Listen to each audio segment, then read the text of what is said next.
Hey guys, what's going on? Thank you so much for watching today and welcome back to Mayberry Park Zoo, one of our sandbox mode Planet Zoo projects that we have going on right now.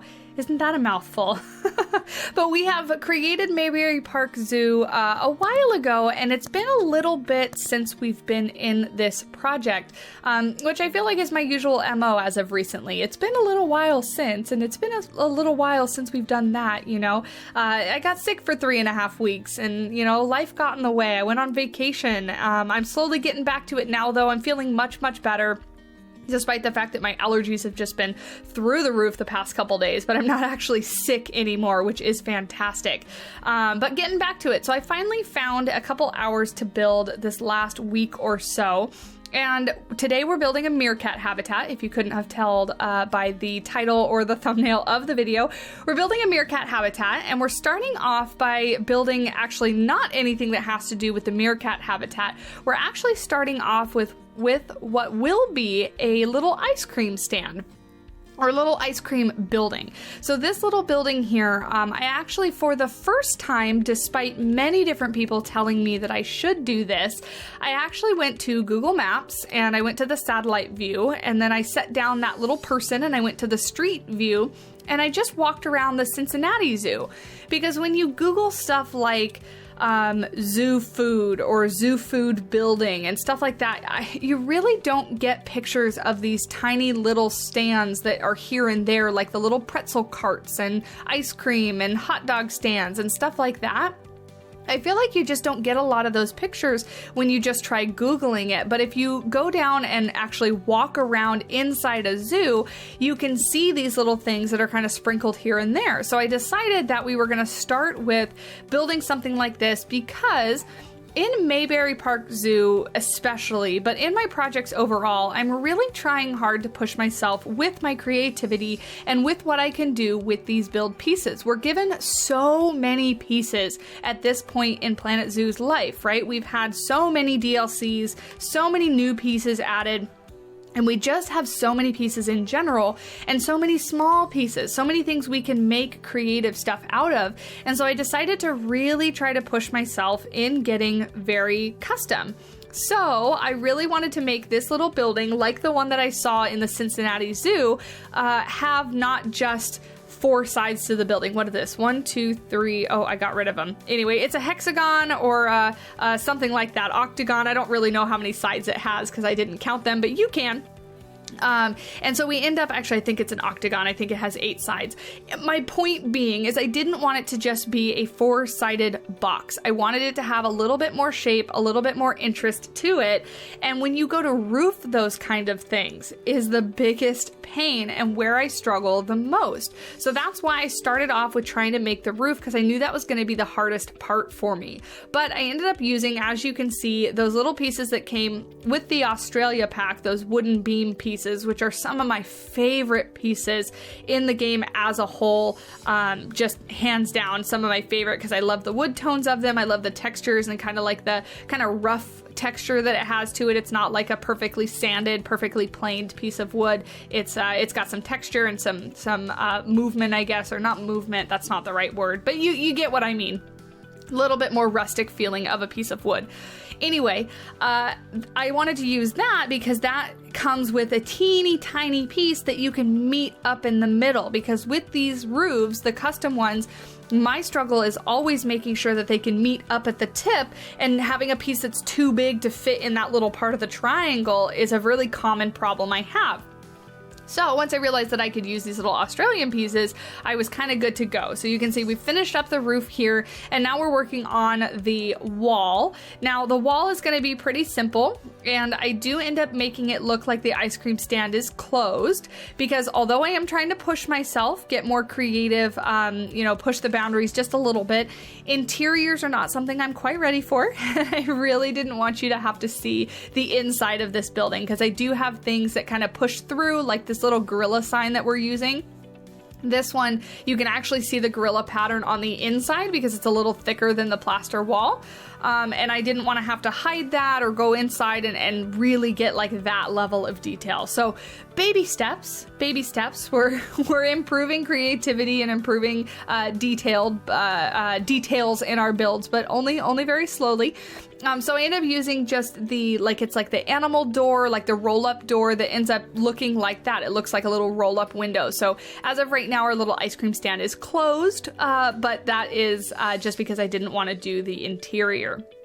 But that's what we spend most of the first part of the video on. In total, just this one little building, I think, took me maybe an hour and 15 minutes. It really was the majority of the build. The second majority of the build, you'll see when we get to it, is these little aviaries. So the reason I decided to include this ice cream stand as well as the aviaries in this part of the build is two reasons. So one, I'm really wanting to think about the little details in Mayberry Park, and I'm wanting to make things flow. So for example, in Sakura Zoo, the project that we have going on, I very much am making I'm moving away from it now, but many of the enclosures in the first part of the zoo are very pasted down. And what I mean by that is they're not really integrated into the things that are around them. They're just kind of built to look pretty. They're built to look good on a thumbnail, stuff like that. But the little itty bitty spaces in between are really left blank. So if you look at the project as a whole, there's a lot of just blank dirt areas that would probably just be things like planters, maybe a little food stand here and there. But I really haven't put a whole lot of effort into the guest side of things in that park.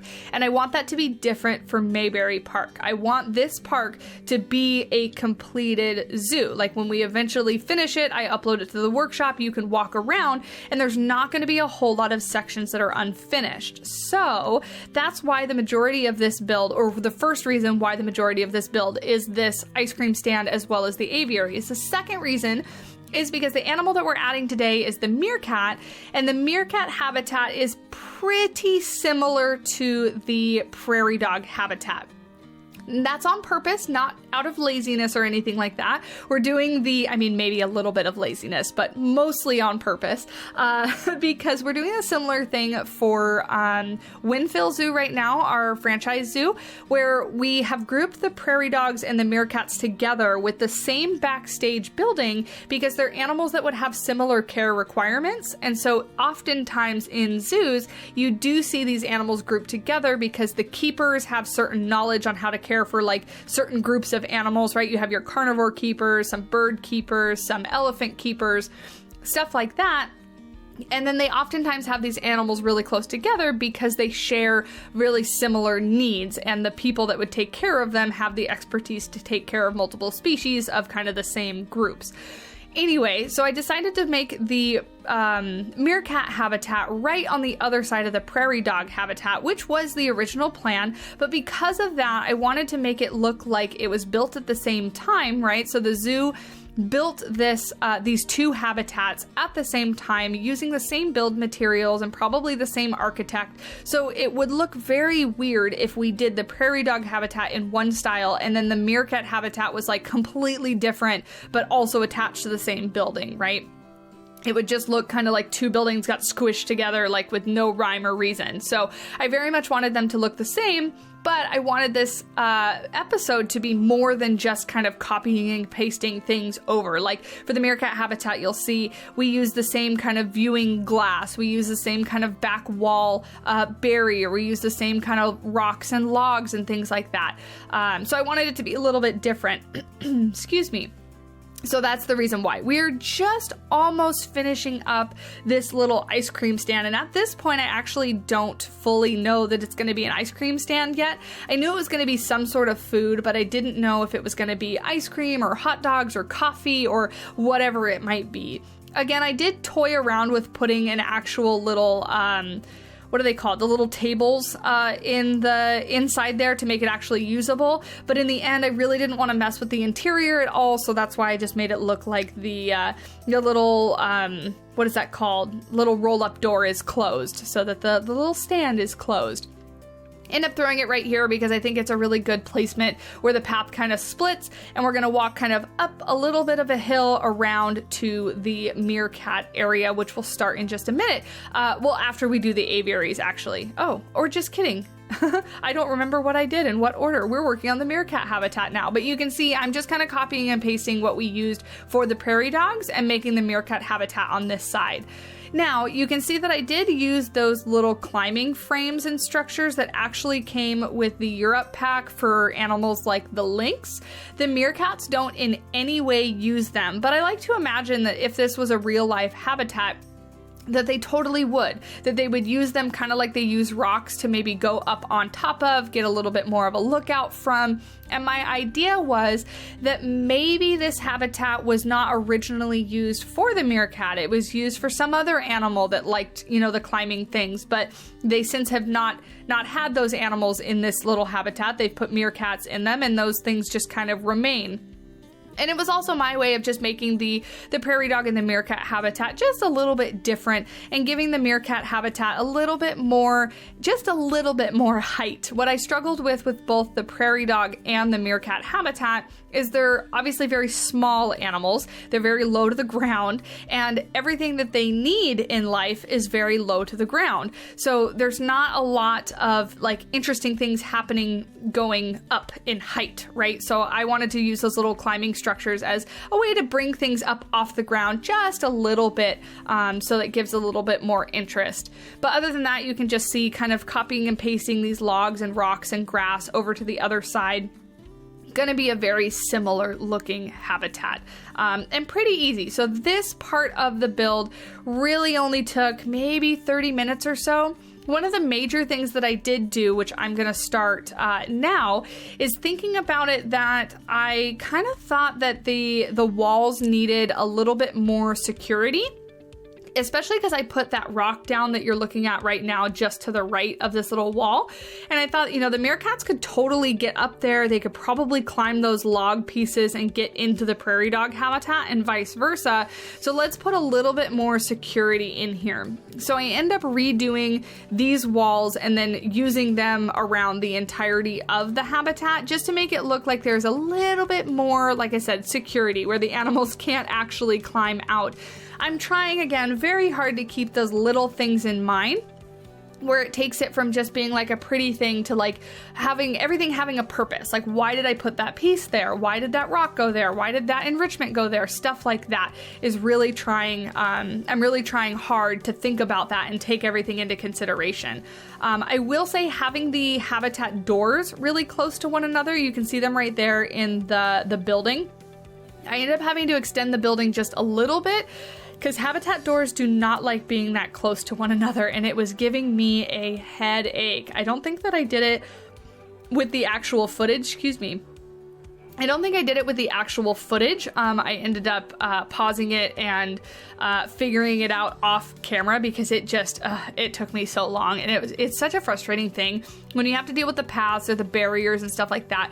Basically everything that makes the game actually work like a game when you want the animals to cooperate and stuff like that can be fairly frustrating when you're trying to push the game to its limits like I am. And trying to get the animals inside the habitat, because clearly you have to have like a completed habitat barrier and door and everything for the keepers to actually put the animals inside. And the little wall that I made of the plaster and the little log sticking up, way too short. It doesn't hide the habitat door, so I had to actually extend the building so that I could hide the habitat door in there and it wasn't all ugly and sticking out and blah blah blah. Anyway, finishing up the habitat here, I'm just putting a couple little enrichment items. I was actually fairly happy. They do use this little log even with all the sticks and stuff around it, so they were going in and out of that. But that's really, other than like the tennis ball and the little feeder stick, whatever it's really called, really the only enrichment that I put in there for them. Everything else kind of just didn't look right. It didn't fit right. The traversable area for the meerkats in this habitat is really not the best, and I was a little bummed with that, where they generally spend most of their time over in that flat area right in front of the building in the shade. Basically, the only shaded spot in the habitat is really where they spend all their time. which was kind of a bummer for things like, you know, the cinematic shots and the screenshots and stuff like that. I like the animals to be in the sun so that you can see them a lot better, but it's just because I put so many rocks and logs and things like that that they don't really want to or can't really walk over them. However, in this habitat, as I mentioned with the prairie dog one, I believe, I was asking you guys, you know, if netting over the top of the habitats and stuff like that was usual, because at the San Diego Zoo, we do have meerkats and they don't have any cover over the top of their habitat. And I actually had a couple keepers respond back to me. So thank you so much for those that did. They basically just explained that things like birds of prey that would be a danger to the meerkats really kind of stay clear because of so many people. And then the animals come inside at night, so they are protected, but because there's so many people walking around, and then another part of it was I put like large trees around to kind of give them cover and stuff like that.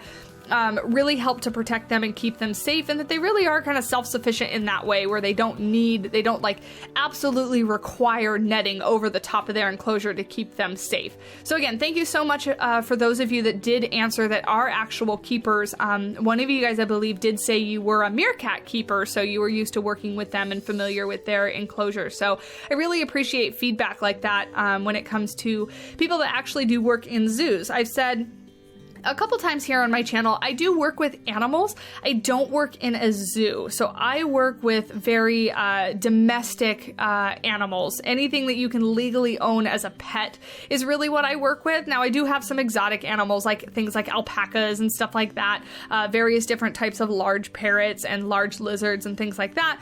But everything that I work with can be owned as a pet, so I don't actually have any real life experience with like zoo habitats. I have experience with the habitats that we have at my work for the animals that I just mentioned, but I always appreciate the input from you guys, actual professionals. So thank you. We are moving on now to the little aviaries, and these turned out okay, I think. Let me know, both these and the little ice cream shop.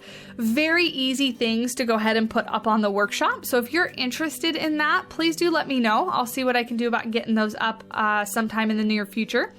Roof, again, was giving me a pain. I really wanted to make it out of mesh, but we just don't have the teeny tiny triangular pieces, especially for something this small. So as you can see there, I just ended up rotating the beam pieces to give it a solid roof, which works out anyway because it would be a little bit more protective from the elements and weather and stuff like that.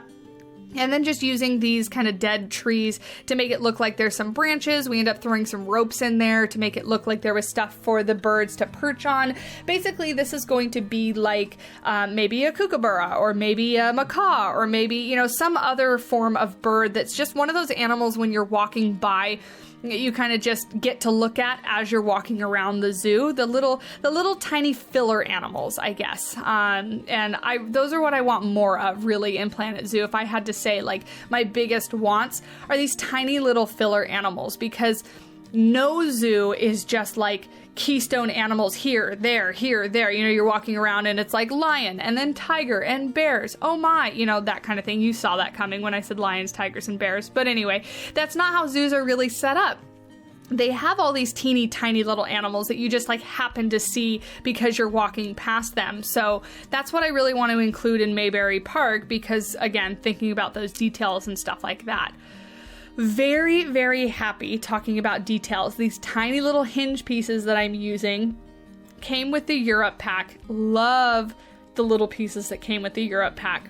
It is one of the best packs in terms of detailing stuff, and it's part of why I really want to push myself to think about the little details, is because now more than ever, as I kind of said in the beginning, we have more of those things. So I need to start pushing myself to utilize them because they're there. And I really look up to builders that like really go above and beyond and spend hours and hours and hours and do things that look like pictures, like they look like in real life pictures of places. So not that I'm going to say that this is anywhere close to something like that, but it's my attempt to get a little bit closer to that. So off the back of the aviary here is just doing a little catch pen. So it would be like a double door system. That way the keepers could go in, close the door behind them, and then enter the habitat. That way the birds or whatever other animal is inside these little aviaries is not going to escape past them. Giving them a little bit of a hose and then also some concrete on the outside just where the keeper would enter into that catch pen. Again, thinking about those little details, right? You wouldn't want a door that just kind of opens wide to the outside, because what if your bird flies past you and then you're fired because you've let an animal escape? So the catch pen is so that we don't have any keepers get fired. And then just duplicating them, that way they're just, you know, a couple here and there. I did actually forget, now that I'm sitting down doing the voiceover, I totally forgot to do little signage for them. I was gonna put some little education screens and stuff like that. I end up putting like a little fence so that people can't walk right up to them. So we line this whole pathway with fence, but I was gonna do some education and also possibly put a restroom back there. And now that I'm realizing after I'm doing the voiceover, I forgot to do that. So maybe that'll be the next episode. I was struggling here because I really wanted some trees and some foliage and whatnot, but I wanted to not have so many shadows. You can see in the cinematics, we end up putting the fence. I left that off of the speed build footage, but you can see here the completed habitat with guests all over the place watching our little meerkats run around. So hopefully you guys did enjoy. If you did enjoy the video, leaving a like down below really does help me out, and I greatly do appreciate it. Thank you guys so much for watching.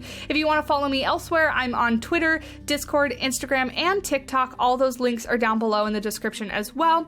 And hitting that subscribe button will make sure that you don't miss out on any future content. Until next time, I will talk to you guys in the next video. Bye!